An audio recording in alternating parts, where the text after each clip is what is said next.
Hi, good morning. Welcome to one more episode of Zindagi Ka Safar.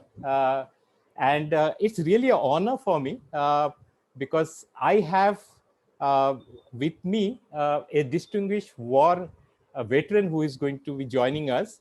And what you can see behind me as a headline, this is from the Hitavad, one of the leading newspaper from Nagpur. And we are talking about, the headline says it all, but does not describe him fully, but it says a doctor who served defense services in 1965 war, holding afloat ideals of a noble profession. Yeah. Uh, so we are going to be hearing more about from, and I will use this name only once, uh, Major Professor uh, Squadron Leader Subir Mukherji. That's how normally we are his address. But for this interview, I think we'll just go with Dr. Mukherji. Yeah, going forward. Yeah. So Dr. Mukherji, welcome, and can you share us a little bit before we go into more details about your growing up, what kind of schooling you did, and how did your journey go till you became a medical professional? I did my MBBS from Government Medical College, Naga. Diploma child did 2 years from there. Then diploma in public health, that is also from there. And then I did FICMCS from Calcutta. Then MD from Nagpur Medical College. That was 3 years. Like that, my education, medical education is from here. It's one of the best colleges I can tell you. And when we joined, it was the biggest medical college in Asia. It's a government medical college, and it was founded by Colonel Bose. It was founded by Colonel Bose, who was a professor there, and he gave all his property and everything to the government medical college. So that way we are very grateful to him. His bust is still there. In fact, the foundation of the Nagpur Institute is also by Bipin Bihari Bose. He was a different person, the lawyer and all that. He was the judge and all. And Colonel Bose was the founder of this college. That. So when you were in GMC, how many seats were there? It was what, around 60 people? When I joined, it was only 120 seats. 120. 120. Out of that, 90 were from Maharashtra, 30 were from Madhya Pradesh, and also 5 foreign students like Sri Lanka, Nepal, Malaya. So that way, from Maharashtra we are 90. And then the war started in 65. 63 of China attack, they made it 150 seats. Then again war started, they made it 200 seats. So that way it's expanded. It should expand as per the requirement of now it is probably 250 seats. Because of requirement. In fact, when we joined, there were very few doctors.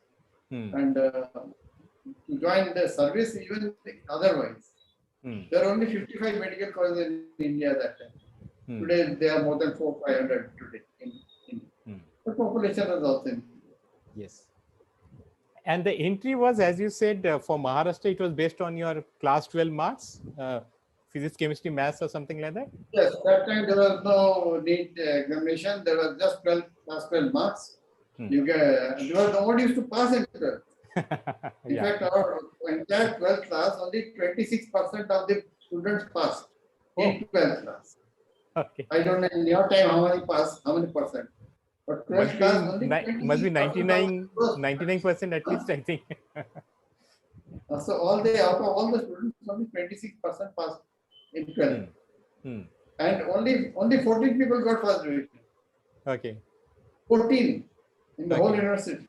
And only 56 people got second division. So even second division was very difficult to get. Besides first division. First division in those days, sir, you have the first class student here. It's still like that. Something out of the world. Out of the world, yes. And I think I remember specifically moving around my uncle, auntie's home and all. So they used to have this graduation photograph which used to be framed and kept. And now though we don't even, we have the photograph, but I don't think we frame and keep it because people are studying and I don't know. We have a photograph, not graduation, but when we were in third year or some sports committee and this and that, So I've got those photographs. And I was a senior officer in the NCC also. Okay. And soon after the China attack in 62, I joined the army in 63. And 64, I was transferred from the army to the Air Force. We doctors are seconded from, primarily we belong to Army Medical Corps. Then, depending on requirement, we are sent here or sent there. Okay. So, in 64 January, I was transferred to the Air Force. And I was posted, my first posting was in Assam, Nagaland, in Jorat, in Arunachal. So all those places I was about 3-4 years. And that was that time big combat war was going on against the Nagas. As you see from these medals here, first medal is Naga Hills. Okay. Naga Hills, that is the first combat medal. It's a combat medal. It is not an ordinary medal. It's the highest ranking medal. General Service Medal Naga Hills. That is written there. And my name and my service number both are written on the medal. Then from Naga Hills, I went to Arunachal Pradesh. Arunachal Pradesh, Inkyang, Tapariju, Teju, then Along, all those places. So different places near the Chinese border. From there, I was posted back to Kalaikunda. Kalaikunda is near Kharagpur, where the Pakistanis, they attacked us very badly in 1965. And from there, I was sent on duty to Uttarakhand. Uttarakhand, I was in Joshimarg, Pithoragarh, Dharchula, all those places, all the Uttarakhand areas. And after that, I was posted again in Bareilly. From there, I did extensive casualty evacuation. That is from the different mountainous areas where the avalanche has taken place, landslides have taken place. And there we rescued many people and we could get life back to them. In 64, it was a Naga war. 65, the Pakistan war started in September, September 2nd. And there I was also involved, actively involved, and I was posted here and there. And we doctors are very few that time, so we were in great demand in different stations and different capacities. So that time 65 war finished. Then 71 war started. 71 war I was posted back to the army. From the Air Force I was posted in the army. And in the army we are at different places as per the requirement, different army medical establishments. So after that, the war and everything was over. 74, I finally left with and 73 end I left actually. So that was that for the war experiences. And in between I had about 246 hours of flying experience. That is extensive casualty evacuation. If you see the photograph, then you can understand. That is rescuing the patient right from the battlefield and giving him first aid on the battlefield. Then taking him in the helicopter, and we used to get down initially with the rope ladder. Then secondly, we used to get down with the winch mechanism. Winch is a sort of a winch like a well, where you put down the steel rope, and with that I got down, treated the patient, put him on my back, and brought him into the helicopter flying. If the helicopter is flying, it is not able to land. And from there we took him to the main hospital, that is Jorat, for operations. And at the end of 6 months, we had 200 bullets extracted from the bodies of these soldiers. And as good luck would have it, out of say 10 soldiers were wounded, at least 7 were saved. 2-3 died on the spot, or 1 or 2 died in the helicopter, like that. So then extensive casualty evacuation by Dakota, by outer de Havilland. In fact, by outer de Havilland in 66, I think, it's an 8-seater aircraft. It was gifted to us by the Canadians and the Americans. So in that, we were crew was one Group Captain Sundar, who was the pilot. The other was Lieutenant Sqn Chatterjee. He was Air Marshal then. He was also in the Air Force, then transferred to the Army as the Director General Medical Service. Sqn Chatterjee, military cross, Manisha, AVM Manisha also. And Air Commodore Arukar, who was a medical. So we took off from Elephant Falls, Advanced Landing Ground. It's called ALG, at a height of 5,700 feet.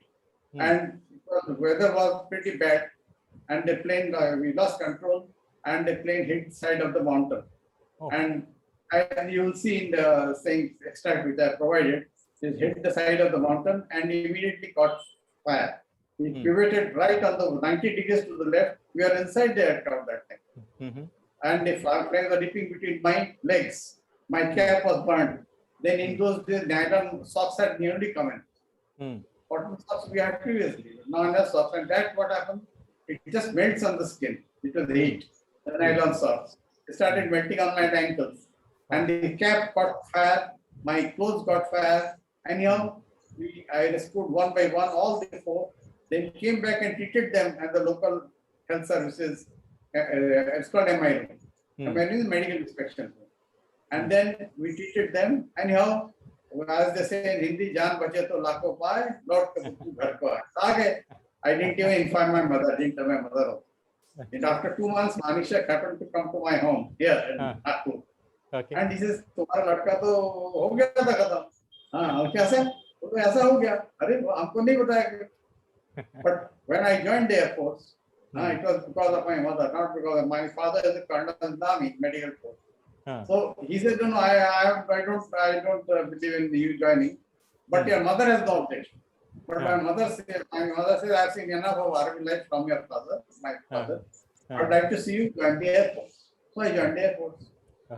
So that was that, and we had a very, very tough time during the war. Of course, it was always there, and it was adventurous life. I agree, but why did you live to tell the tale? Yes, definitely. So, since you have done stint both in the Air Force and in the Army, did you see any major difference when you were dealing with your professional duties between the two, or because you are a doctor, Yes, it does not matter whether you are based here? Because the Air Force is an educated branch, right from Sipahi to the Air Marshal, Air Chief Marshal, everybody was educated, they're technically sound. And in the Army, it's a different thing. Here you give an order in the Army, it's obeyed. They don't think of, adding or minusing whatever you have said. So it was a pleasure working in the Army. It was a pleasure working in the Air Force also. In both the places, I was so happy in both the places. In fact, if you ask me, our Air Marshal Manisha, he gave me a thing, Manisha, that he has given in writing a perfect service medical officer with sound professional knowledge and integrity. He is just the colleague I would like to have with me in the Army Medical Corps. That is, he has given in black and white writing. So that was that. So I was very happy in both. Culture is different, work culture is different in the Army and Air Force. In 65 war, 71 war, I was in the Army medical establishment. The chap was bleeding away, one and big man he was bleeding half a bucket of water here, of blood was collected from his body. But look at the preparation we have. Immediately 16 blood donors are arranged at night 2 o'clock. They're all standing in a line depending on his group. We took the blood from them and started giving the infusion.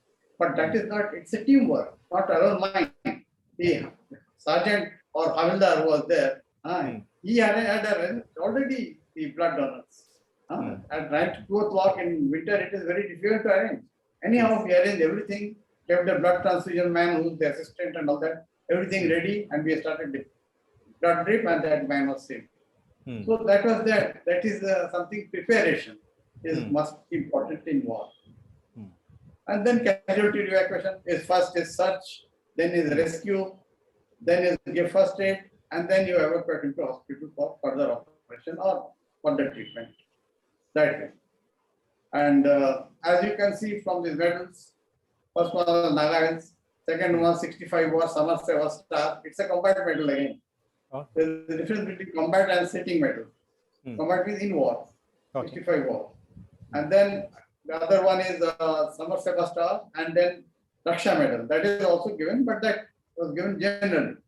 Those was in service that day. And Samar Seva Star is given to those who are in actual combat.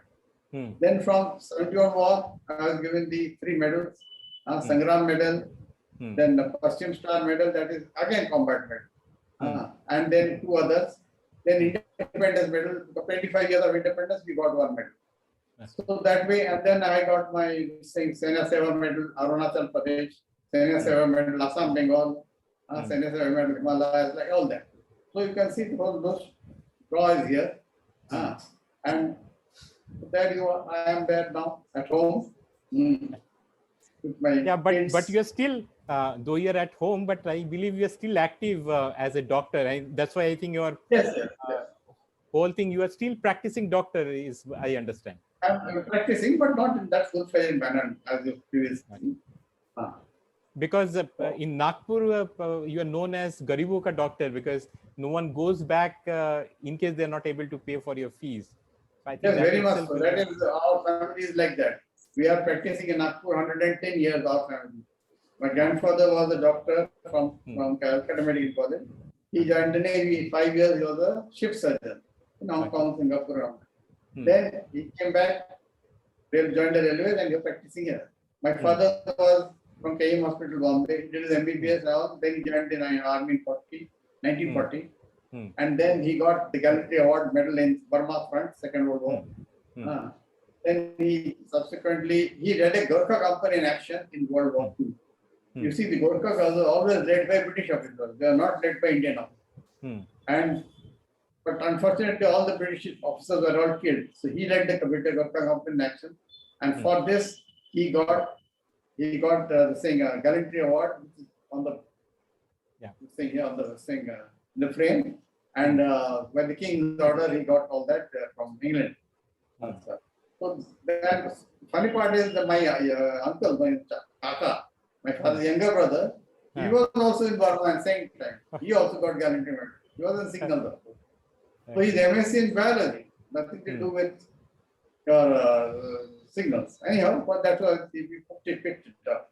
Both the brothers were Gallantry Award winners, and best sportsman of Bombay University and Nagpur University. And here we are here practicing. Then I was both in Army Air Force. Then I became a child specialist, then a professor of public health. And I was studying also. Not that you can't say that just because I've been in the war, but I've been done studying. Lots of diplomas and degrees and that. So later on, my son also was a doctor in the Army Medical Corps. He was wounded in action in Manipur, in Kurachal, in counter-insurgency operations. So there he got wounded, and then he became a battle casualty. Today he has come back. He's done his MD in pathology. He has got a roaring practice. He's got 6 clinics in all at different places, including at Gondia, which is about 150 kilometers from here on mainland. So there he's got. And his wife is also a gynecologist. We have got her home Mukerji nursing home. So that way we are settled here more or less, completely for 110 years. Okay. So since you not only have you worked in different places, now Nagpur, compared to Nagpur, is there any other place where you would have wanted to go and maybe settle? Because you are there for the last 100 years, as you said, in Nagpur. But so is there any other place in India where you might, Kolkata, will it be one place where you might want to? Kolkata, we have got an ancestral home there in Bovada Street. But no, we don't stay there. And we have got other homes we have got also in Calcutta. The reason is that Calcutta, you sweat like anything. So I was 4 years in Assam and Bengal and all the more than that. So you sweat, but you used to it. But then Nagpur is very hot. For 2-3 months, it's very dry and hot. That way, I think best place to settle in India would have been Pune then. True. A very salubrious climate, or Bangalore. Both are beautiful places. But since we have got our, our profession here, running here, and all that, so we came back. That is very nice, and also I think one of your interests has been into vintage car. So I saw a couple of photographs, and it is very, very impressive. So how did that interest come about vintage car, as an example? Well, vintage car is a sight to behold. I have got a Jaguar 1947 model. In fact, that car was at one time owned by the Vice President of India, Hidayatullah. He had brought it from England. In those days, the Indian cars were not there. He, in 1947, he bought it from England by ship. And then later on, when he went away from here to Delhi as Vice President, he gave it to me, sold it.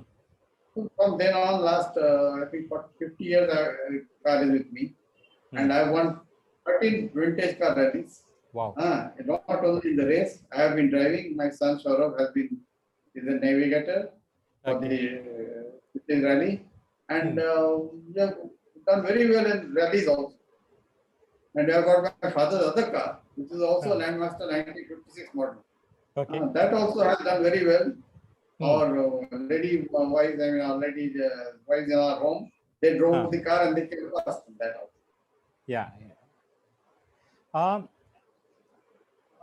I also saw one of the other photograph of yours, and maybe you with your family with our ex-president. What was the occasion of you meeting him? Was it just a visit? We have got a good organization here, Vishwa Bangla Parishad. I happen to be the vice president of that organization. And in fact, the thing was started, Nikhil Bangla Parishad also started by Mukerji, long time back. And it was, we went to pay our respects to him, took an appointment to him. And I think 5 or 6 of us went there. We came. It was so nice. I mean, the President of India, he received us and then gave us all the bonhomie and the hospitality. It really is wonderful. And we could meet him. That is one great thing. He was a great man. Yeah, that is wonderful. That's what I have heard about. Our president. Okay, there is another very interesting role which you have, which is advisor to RTM Nagpur University in the disaster management cell as an expert consultant. Now, given that we are going through a disaster which is there, I think, and which is once in a century kind of disaster. So what will be your recommendation that what are the things we need to be doing to overcome this, and what is the road ahead which we should be there? We should be prepared in advance. Yeah.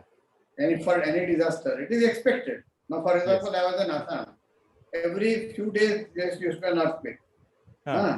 So there we didn't make multi-story buildings. We made a single-story building. So there was no building at all. We were in tents. Yeah. So even if it collapses, you won't die.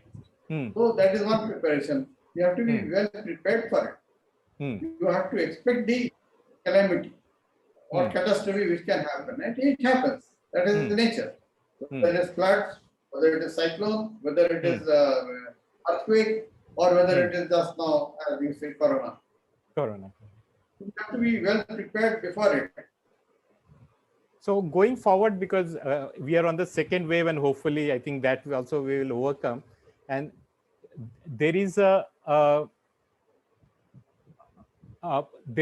situation which we have that going forward, there might be third wave. So what preparation maybe we need to be doing once we have worked on this panic situation or firefighting which we are doing? First is personal. That is, wear the mask. Yeah. Mask wearing is compulsory for everyone. I am not wearing a mask now because I am speaking to you. I am sitting alone in my room. Yeah. Second is hand washing. Frequent hand washing. Because soap destroys the virus. Number 3 is remaining away from people.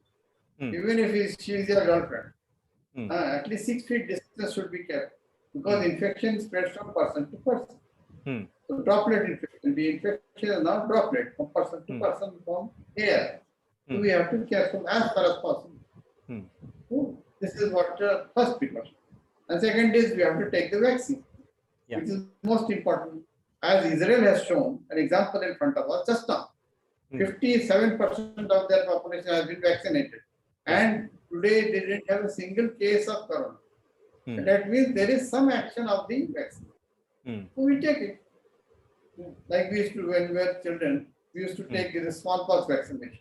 Like this, you see on my both sides, road side. So it was given, nobody protested. And today smallpox has been eradicated from the world. In India as well as from the world. Similarly, polio drops, we used to give polio drops initially. So polio has been eradicated from India except for 2 countries or 3 countries, Pakistan, Afghanistan and Nigeria. PAN. So you give everybody, and the thing will disappear. At least it will be subdued, as Israel has shown in front of us just few days back. So you were very active in games, and I think you had said maybe one of your brother or someone who was the topper in games, six of the games in the Mumbai University or something like that. You were sharing with me. That is, my father was the best sportsman of Bombay University. Oh, wow, your father. Okay. He was the best sportsman of Bombay University, not in one football. In football, hockey, cricket, tennis. He was the tennis champion of Bombay. Even in carom, he was so good, and he was a big man. He means the tall, well-built man. He was, I think, about 100 kg or something weight, and he was 6 feet and not tall. So, in carom, and I was captain of table tennis team in medical college. Okay. That's wonderful. And also other sports, but not captain. And the swimming, of course. Okay, and this name which we have, for example, specifically the surname which is there, Mukherji. So many times it is spelled with a H and JEE is the most common one. So how did this name come across that it's Mukerji? Mukherji, number one. Mukherji moved to Mukerji, and so Mukerji, then also it was shortened because of the Britishers. They said we can't write your this thing so name so fast, and such a huge name of Mukherji. So they made it Mukherji. And my grandfather made it still shorter. Instead of writing Mukerji, he made it Mukerji, which is actually not difficult because I went to bank in Calcutta. He refused to give me the money. He said, what sweating have I done? Why? This is the thing. Like that. Yeah. So that is because the sort of exercise in sitting in Nagpur we could do it. Yeah. When they in the metric form and all that, so we made it. So I think that's a very interesting tidbit which is there because I think for me, Bandyopadhyay has become Banerjee and all, and the same thing which is for you. Mukhopadhyay has become Mukherji, which is there. Now, since you were out and based in different places and also you, there will be definitely with your position, a lot of people there to make the food for you, but can you also cook and all? Can you make food? Can you make a meal? Dal roti वगैरह बना सकते हैं? You can say I was a bit of a spoiled brat. I am the only child of my parents. Okay. So my mother was there. She used to look after. And then also we had a lot of servants and helpers at home. So I, frankly speaking, never made even a cup of tea, except in hostel, where we had to study and take coffee or tea.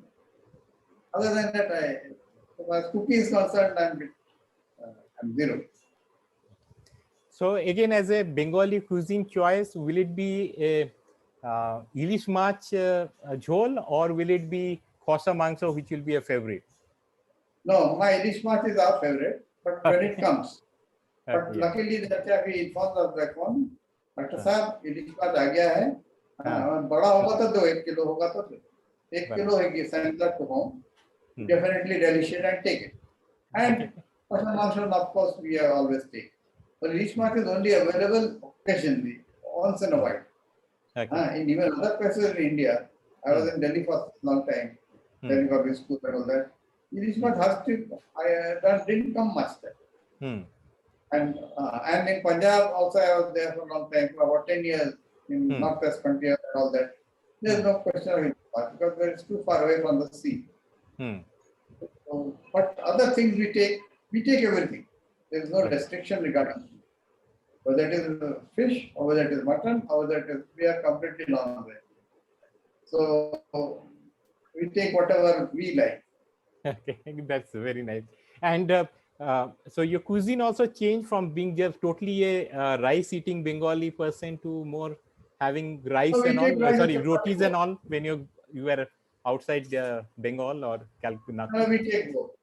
You take both. We take rice and roti both. Roti. Okay. We enjoy both. That is.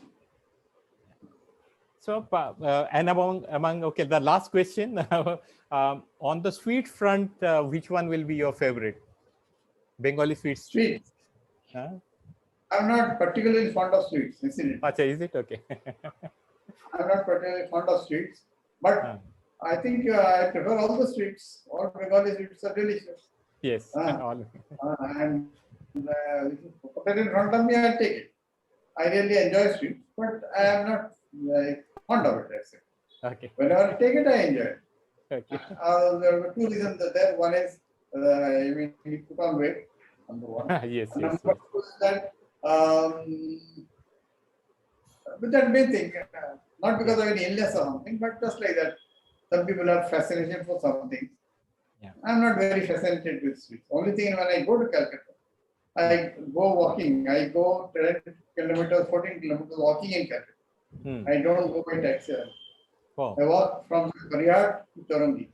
Wow. And there at every sweet shop, I take whatever is their specialty. Gimna, then Doi from that place. So like that, whatever is the specialty of the place, not only sweets, even other non-sweets. Yeah, I think that's wonderful. So I think one more time, let me thank you for sharing all insights which is there, and also a lot of your preferences on a personal level about your food and other interests which is there. So I think thanks a lot, Mr. Mashai. It was such a wonderful talking to you. So wish you all the best one more time. Yes, why not? And in fact, I've got my motorcycle also.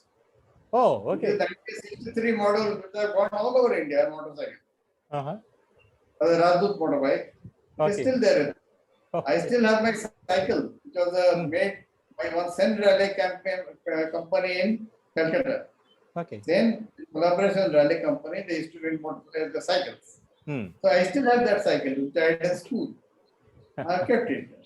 And the motorcycle is also there, which is also now 63 model means. Outside 57 years old. Okay. And it's working. And we go, I have gone all over India, right from, say, Punjab, Delhi, to Assam, to Kalaikamda, to even up to Bengal, Pune, and Bombay, and everywhere. Motorbike. So I am very, very fond of motorbikes and cricket and so. I still drive the Royal Enfield, this bullet motorbike. Oh, okay. I still drive that at this age. Yeah, which is lovely. I am now running 81. Oh. Wow.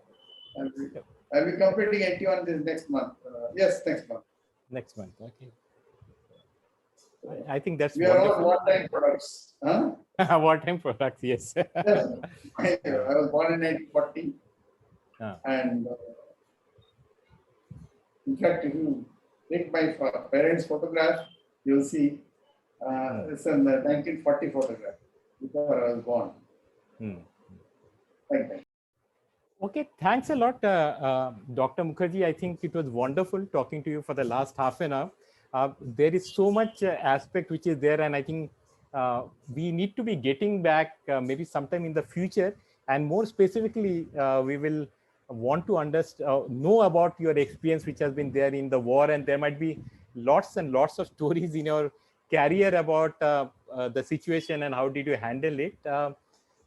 So as of now, today, we will stop at this particular point in time. And I really thank you from my bottom of the heart. And it is really motivating for youngsters like us to hear about your story. And I think from all of us, we really thank you for the service which you have given towards the nation. Thank you very much. I must thank you because you have taken so much time to give me so much of your valuable time. And we could discuss certain points which are pertinent to everybody, not only to me, to everyone in India. Why India, even world. True. We have discussed those points. So I'm happy you could take an interview of being so. Thank you for that. Okay. Thanks a lot. Thank you very much and good day, sir. Same to you. Bye, sir. Stay well, stay safe, stay home. Thank you, sir.